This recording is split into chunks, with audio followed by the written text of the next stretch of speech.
Perhaps no brand elicits more nostalgia among Canadians than the coffee and donut chain Tim Hortons.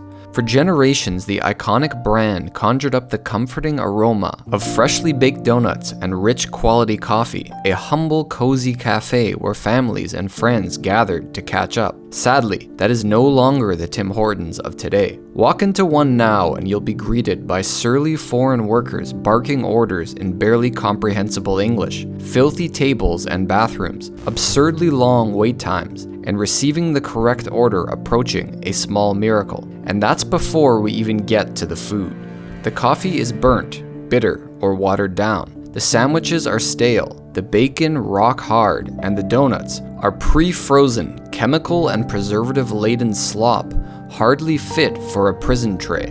What was once an unpretentious national symbol, founded by a hockey legend, has become a corporate-run husk, staffed by gruff, poorly paid temporary foreign workers, being milked of its final drops of nostalgia. So what went wrong? How did Tim Hortons lose its way? And how did it manage to squander such a wealth of brand equity? To better understand the current situation, we'll need to go back to the beginning. Tim Hortons was founded by hockey legend Tim Horton, a hard-working and durable defenseman known for his strength and grit. He also had a knack for business, which led to opening the first store in 1964 in Hamilton, Ontario, under the name Tim Horton Donuts. The original menu featured just two items: coffee and donuts, specifically Dutchies and apple fritters. With its focus solely on quality coffee and freshly baked donuts in a cozy atmosphere, the business saw success right out of the gate. Tim Horton's celebrity status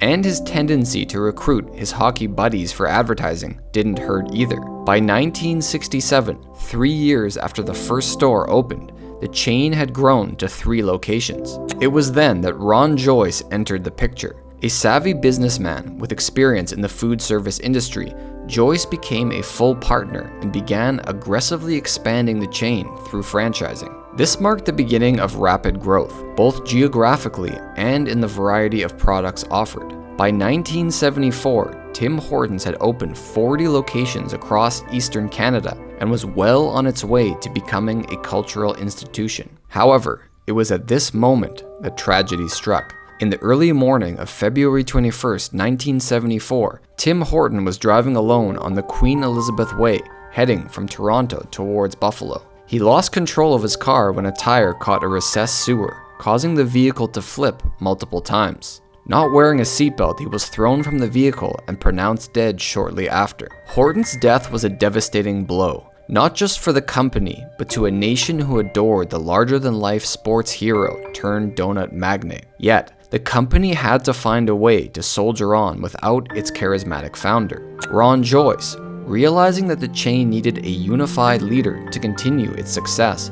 purchased all of Tim's shares in the business from his widow for $1 million, assuming full control of the franchise. In its early years, Tim Hortons didn't yet enjoy the iconic brand recognition it would later achieve. Despite being a nationwide chain, it managed to preserve a homey small-town atmosphere. As Schulich marketing professor Alan Middleton put it, franchises were from the community. Employees knew the patrons. People were encouraged to loiter, and unlike a McDonald's, which had a bit of a big corporate chain feel to it, Tim Hortons continued to scream hometown. This approach fueled an explosion of Tim Hortons locations across Canada, which led to the decline and in many cases closure of countless local mom and pop donut shops. In the process, Canada would gain the distinction of having the most donut shops per capita in the world, a title it still holds today. But the company didn't just coast on its success, it innovated. Donut holes became Timbits, made from leftover dough, cheap, convenient, and great for a quick snack. Customers didn't just order coffee, they ordered double doubles, shorthand for coffee with 2 creams and 2 sugars. The phrase became so ingrained in the culture that it was eventually added to the Oxford Canadian Dictionary. And perhaps the most successful innovation during this period was the introduction of the Roll Up the Rim to Win contest. Introduced in 1987, the annual promotion featured prizes printed under the rims of coffee cups. After finishing your drink, you'd roll up the rim and see if you'd won. anything from coffee and donuts to electronics, cash, or even a new car. The contest was a runaway success owing to its simplicity, catchy name, and the thrill of potentially winning something big. Canadians flocked to Timmy's every year during the month-long promotion, generating massive buzz and bringing in fresh customers. Through its first 3 decades, Tim Hortons had yet to face any serious competition. Small regional donut chains couldn't match its branding, promotion, product consistency, or name recognition. However, that era of dominance was about to end. In the early 1990s, the first major challengers emerged. Dunkin' Donuts, America's answer to the donut question, began aggressively expanding north of the border. Smaller Canadian chains like Coffee Time, Second Cup, and Robin's Donuts also gained traction, ushering in a far more competitive marketplace. At the same time, the big dog itself, Starbucks, announced a major expansion into Canada. It was in this environment that Tim Hortons began looking for ways to remain competitive.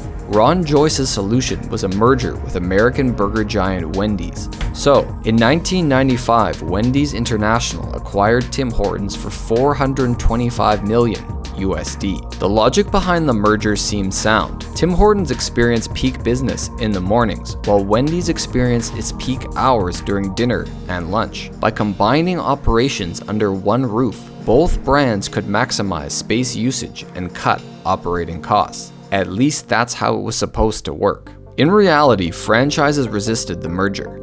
They feared a loss of Tim Hortons' Canadian identity, as well as reduced control over their operations. Many even refused to let Wendy's offer Tim Hortons coffee on their menu. Meanwhile, the two brands found themselves competing directly for the lunchtime crowd. Timmy's expanded its menu to include soups and sandwiches, which were priced lower than Wendy's burger combos, cutting into their new partners' sales. Typical corporate cost-cutting soon followed, including ending in-store fresh baking in 2003. Donuts would instead be partially baked in a centralized factory, frozen, and shipped to stores for reheating. This marked the first domino to fall in Tim Hortons' long decline. Gone were the in-house bakers who once crafted warm, aromatic treats with a personal touch. In their place came soulless mass-produced mediocrity. Despite this, Tim Hortons continued to thrive, while Wendy's struggled with slumping sales. Under pressure from shareholders, Wendy's eventually divested its stake in Tim Hortons, allowing the chain to regain its independence. This wouldn't last long, though. The chain's loss of identity and transformation into a corporate husk continued with its acquisition by 3G Capital, a Brazilian private equity firm, as part of a merger with Burger King in 2014. What followed was characteristic of many corporate mergers and acquisitions. Efficiency,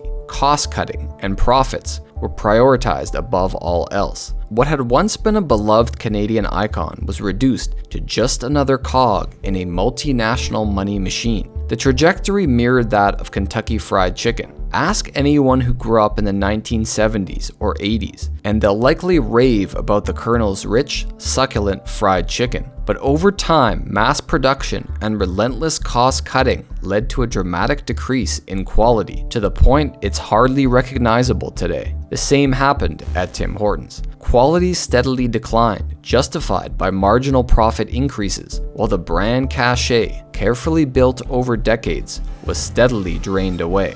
Still, none of this was enough to seriously dent the company's bottom line. It wasn't until early 2018 when Ontario increased its minimum wage from $11.60 to $14 per hour that things took a shocking turn. Rather than allow franchisees to raise prices to offset the increased labor costs, Tim Hortons forced them to eat the costs. In response, franchisees, including those owned by Tim Hortons heirs Ron Joyce Jr. and Jerry Lynn Horton Joyce, took drastic action, cutting paid breaks, slashing employee benefits by as much as 75%, and eliminating perks like free coffee and uniforms. The result? Many employees ended up taking home less pay after the wage hike than they did before. Public backlash followed. Some Canadians began boycotting Tim Hortons altogether, but but the real damage to the chain was to its reputation. In 2018, Leger's survey showed the brand had plummeted from 4th all the way to 50th in their annual Canadian brand reputation rankings. Digital strategist Rick Murray,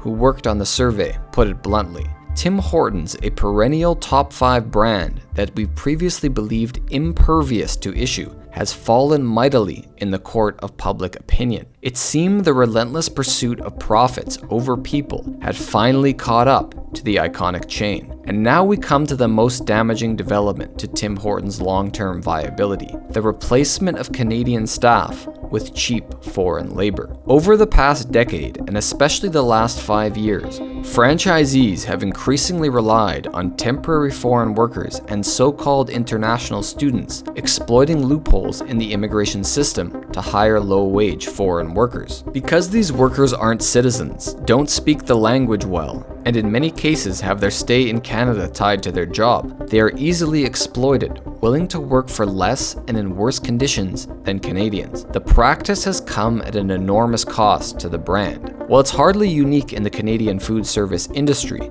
Tim Hortons might be the clearest example of the damage done by importing cut-rate labor. Just a decade or two ago, walking into your neighborhood Tim Hortons, and you'd be greeted by a smiling old lady and a friendly, "What can I get for you, hun?" Today, you're met with an indifferent and barely comprehensible, "What's your order?" And it only goes downhill from there. Orders are frequently wrong, take 10 minutes or more to arrive, and if there's a mistake, trying to sort it out feels like pulling teeth. But perhaps the most galling part of all of this is Tim Hortons' continued usage of nostalgic Canadiana in its marketing. What is now a foreign-owned corporation using hockey and the maple leaf to push mass-produced slop sold by foreigners is insulting, to say the least. You don't get to drape yourself in the Canadian flag and profit off of performative patriotism while systematically refusing to hire Canadians. The tragedy is, it didn't have to be this way.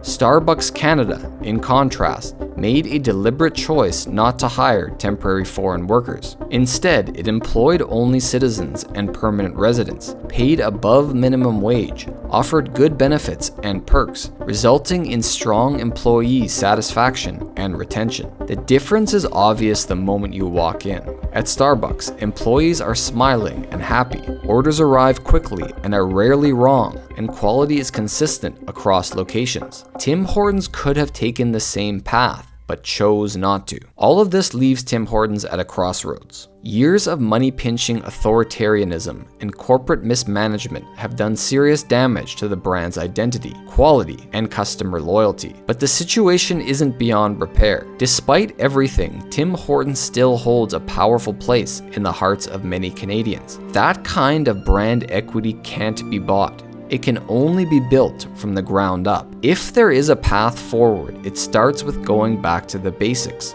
real, freshly baked donuts, rich quality coffee, and service that feels warm, personal, and unmistakably Canadian. It means less focus on cutting corners and squeezing franchisees, and more on building trust with employees, with customers, and with communities. Tim Hortons doesn't need to reinvent itself.